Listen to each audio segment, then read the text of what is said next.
Hello everyone, hope you're doing well. It's time to have a look at the Japanese naval leaks, and this is the last in the series for the Covert leaks. It's been a long one, but to be honest, there has been a lot of them in the past. We'll move on to some other vehicles that have kind of been either removed from the game or just never made it into the game, but this one is the last of this part. There is quite a lot of machines for Japan, which they're going to be adding in over the period of time. A lot of them are the naval vehicles, and a lot of them will be pretty fun. The first one is probably not too fun though. It's the Hasu. It's a Japanese destroyer.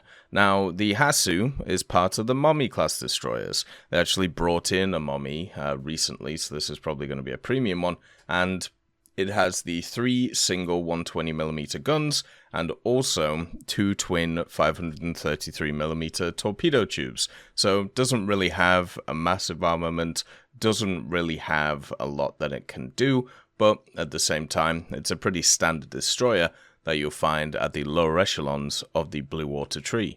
The next vehicle is the Nagato, which I feel is a battleship that a lot of people have been looking forward to for a long time. The Nagato is the namesake of its class, and it's one which was completed basically just after the First World War. It's known as a super dreadnought battleship instead of just a classic dreadnought battleship, mainly because it's slightly bigger, slightly more armored, and has a little bit more going for it. The cool thing about the Nagato is that it has that kind of comically large center to it, the large tower, which a lot of these Japanese vehicles have, and it makes it incredibly distinguishable compared to other vehicles.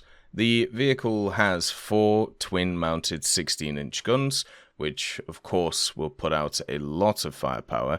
It also had a bunch of 5.5-inch guns, 20 single ones in the sides of the vehicle, and also 4 single 3-inch AA cannons too, and a few torpedo tubes as well.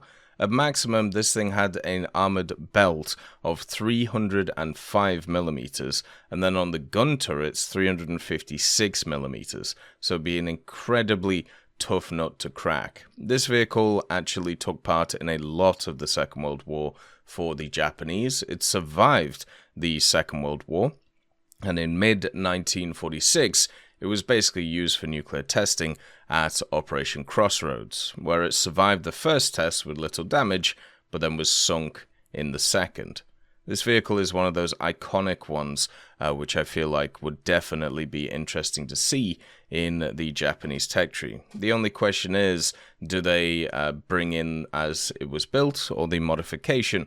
Because just like a lot of other vehicles, this one was heavily modified during the Second World War, including adding radars to it, and also adding a metric ton of AA guns, including basically 4 twin, the main guns stayed the same, but they added 4 twin 5-inch DP guns, and then 98 25mm AA guns. We also have a battlecruiser that didn't survive the Second World War. This is the Kirishima, which was part of the Kongo-class battlecruisers. The vehicle itself was actually from the First World War.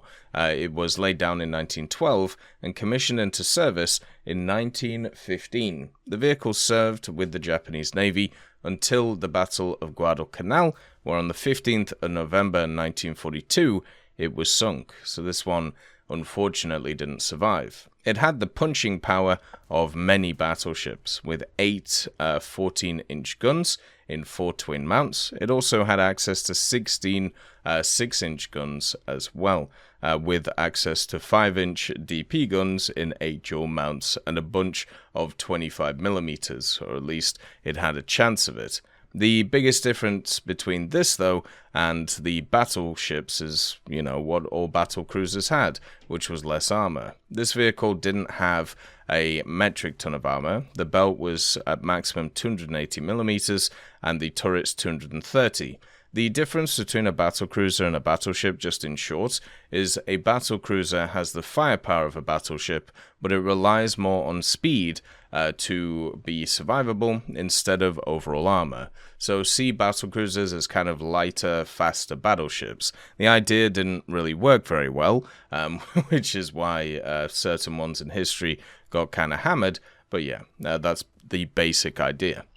This vehicle could go 30 knots through the water and did serve, pretty well in the interwar period and also during the Second World War, even though it was sunk pretty early on in the setup. Now, the vehicle itself, depending on where you look at it, was labeled either as a battle cruiser, a battleship, or a fast battleship, and this all just comes down to kind of different classifications and how you generally see it, right? For me, I see it basically as a battle cruiser because I'm pretty sure that's the one that they're going to add in.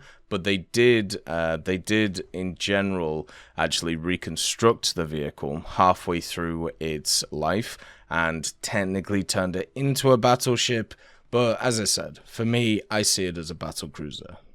You also have a Fubuki-class destroyer, the Sagiri. Now, the Sagiri is one of those which doesn't really have that interesting of a history. I mean, the vehicle was commissioned in service in the 30s, it served into the 40s, and then it was sunk in 1941, basically by a Dutch submarine, which I suppose is kind of interesting. But the vehicle has, 6 127s, it had a bunch of 25mm guns on it, including 13mm too, and then also had 9 of the 24-inch torpedo tubes. But overall, it just seems like a standard Fubuki. It's not really that interesting. My guess is they'd probably bring it in as an event vehicle or something, just to kind of have an additional vehicle there. There is also a Hiburi class. This is the Shisaka, which is a really fun name to say. The closest vehicle to this is basically the Sionen, which we have in the coastal tree for Japan. This one, the Hiburi class, is an escort ship, so it's a much smaller vehicle, not as big as a destroyer, and just kind of designed to have the 3 120mm guns on it. It also had access to a bunch of 25mm too, and then they kind of changed it into not just kind of escort ship, they also tried to make it into kind of like an anti-submarine vehicle too, and added a ton of depth charges to it, and a ton of like mortar equipment, and also radars, so it could search around the place. The specific one we're looking at, the Shisaka, this one had an interesting service history.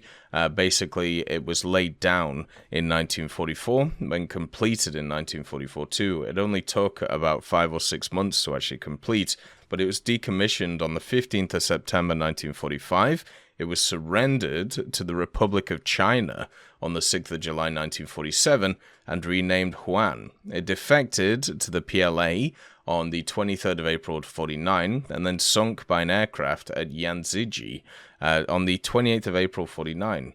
The repairs were completed on the 24th of December 53 and given the pennant number 218 and then decommissioned in 1990. So this thing served for a very long time for the Chinese. So maybe this vehicle might come in for a Chinese naval tech tree, which will be quite interesting. We also have the Tade, or the Tade, depending on how you want to say it. This is another Mommy-class destroyer, and it's just another one of the 21.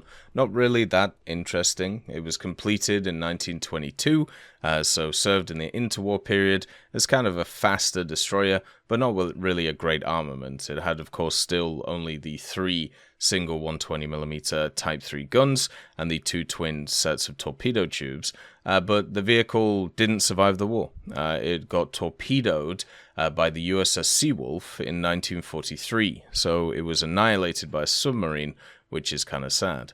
But yeah, apart from that, it's just a standard Mommy, so it would be the 3rd Mommy that we would see. The last vehicle is the Takanami. This is a Yugamo-class destroyer. It's another one that didn't survive the war. Unfortunately, it was completed in August of 1942, and then it sunk in November of 1942. This one didn't even survive a year in service, which just sucks. So it didn't get any modifications or upgrades or anything like that.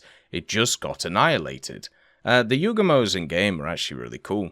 They have the good old torpedo tubes for the Type 93 torpedoes, This one has the 8 ones on it, which will be really nice. And also it had 6 of the 127mm, the dual-purpose guns. It did have 25mm on it, up to 28 of them, and also 4 13.2s. But the main thing about this is the 2 sets of torpedoes in the center of it, which have quad sets. So that would be the part which would be very key for this machine. The Type 93s and the Type 91s are very good torpedoes, which is something why the Yukumos are super fun. So, yeah, that's basically the Japanese leaks, and also the last one out of all the ones we've done. So hopefully you have enjoyed this. Hopefully you have a wonderful day, and I'll see you next time.